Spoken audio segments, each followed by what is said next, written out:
This was terrible. Why had this happened? Billy could not believe his eyes. When he had gotten out of bed that morning, he was excited, but this discovery had just destroyed all of the excitement and had replaced it with a tremendous sadness and guilt. He knew what he needed to do, and he set about to do it.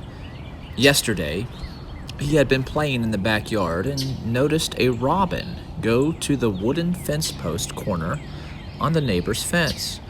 The post was completely covered in vines. The bird carried a worm in its beak. Being an animal-obsessed young man, he knew what this meant. There was a nest in there, and he could not wait to go and see it. So he waited a little while until he saw the bird fly away, and he went directly over to check it out. He was right. There was a robin's nest, and inside were 3 baby birds. Now, he had been told that if you find a bird nest, you should not mess with it. You do not want to jeopardize the health and safety of the young birds. But his 9-year-old mind didn't always process reason. He decided that not only did he want to mess with it, but he wanted it. He wanted the nest. So he took it out and moved it to a tree closer to the house. He went to bed that night with great anticipation of waking up in the morning and taking care of his baby birds. But morning came, and he no longer felt good about what he had done. The reason for this is that when he had checked on them, 2 of them had died. Realizing too late that the babies needed their mother to keep them warm during the night, he decided to try to correct his mistake and return the nest so that the last surviving bird would be okay. After about an hour waiting for the mother to return, he realized it wasn't going to happen. And why would she? She probably had already discovered the nest was missing. There was no reason for her to think that it would magically reappear. That is, if birds think. Now what? He said aloud. His desire had been to have the birds as his pets, not kill them, but he was now responsible for 2 of them dying, and he had zero idea how he was going to be able to keep the 3rd alive without some serious help. But where could he get it? He thought and suddenly jumped up. "That's it," he exclaimed. "That just might work." He went to the nest and gently removed the survivor, carrying it at his side. Trying desperately to not look suspicious, he entered the next-door neighbor's front yard. Convinced no one was looking, he went to the bushes along the house. It had just been a couple of days since the neighbor boy had pointed out to him the sparrow nest inside these bushes. There were 3 babies in this nest as well, all of them alive. He took another glance around to be sure no one was watching him, and then he placed the baby robin inside the sparrow's nest. He left the yard, hoping the baby would be taken care of by its new mother, but as the day wore on, he began to worry that the baby would be rejected. But he soon became distracted by his friend Brody. Brody was the neighbor boy who lived on the other side of his house. "Hey, Billy," said Brody, "want to come over?" "Sure," said Billy, and he did. He spent the entire day there.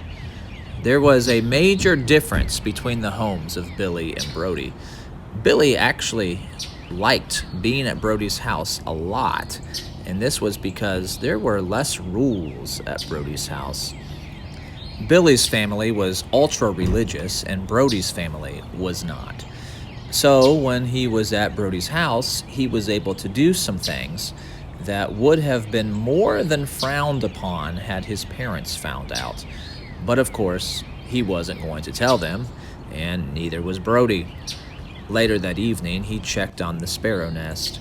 He was thrilled when he did the head count, and there were 4 babies. The next morning, it was the same thing. 4 babies, all of them alive. Over the next few weeks, He made daily visits to the nest and was ecstatic to see that the robin was growing feathers right alongside his sparrow family. His plan had actually worked. The baby robin was saved. And eventually, the day came that the nest was empty. 4 birds had left the nest, 3 sparrows, and 1 robin. Several years passed. There came a day when Billy's life changed forever. He had always been a part of a religious family, and he figured that this made him good in the eyes of God. He attended a service and heard a message that made him realize just how wrong he was. For all have sinned and come short of the glory of God, the preacher had said. Nobody is better than anyone else. Sin separates you from a relationship with God, and that is a problem we all have that must be dealt with if we are to know Him. It doesn't matter how many good things you try to do, none of these things will remove your sin. You must be born again. The penalty for your sin is death, separation from God for eternity. To be born again, you must accept what Jesus has done for you. He was God incarnate who never sinned. He was the only one who could take the punishment for your sin, and He did that when He died on the cross. And on the 3rd day, He rose from the grave. So you have a choice. You can pay the consequence for your sin by spending eternity separated from God, or you can receive the payment that He has already paid for you. Now, Billy had heard this before, but for the first time in his life, it seemed like it wasn't just a story. He knew he needed to do this, so he prayed and accepted Jesus. After this moment, he knew he was different. It had been explained to him that by nature, he was a sinner, but now he also had a new nature inside of him that he had received from God. You are a new creature, he had been told. A dog barks because it is a dog. A fish swims because it is a fish. A sinner sins because he is a sinner. So now you have your old nature hanging around, but you also have a new nature. The new nature is the one you need to listen to. It's who you are now. He knew there were some things in his life that needed to change, and he wanted to change them. His new nature was showing through.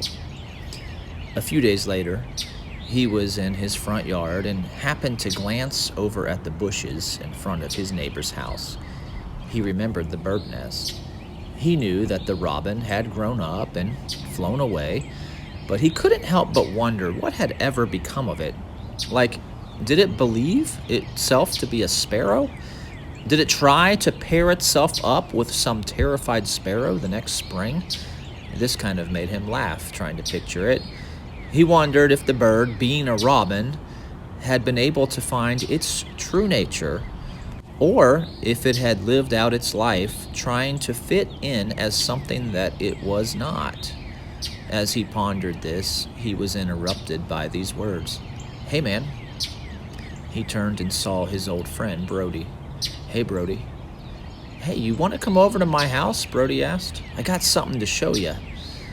Billy knew that there was a good chance if he went with Brody, he would fall back into his old ways. Something inside of him was telling him not to go. In this moment, he forgot all about the bird, and he answered his old friend with just one word. That word was sure. Thank you for listening. If you enjoyed the story, please click like. Also, if you have not subscribed to the channel, I would invite you to do that. If you are subscribed but you haven't turned on the notifications, if you go ahead and do that, you won't miss any of the future uploads when they are uploaded. If you have a suggestion for a topic for a story, you can email storyteller2023@outlook.com. Thank you again for listening, and goodbye.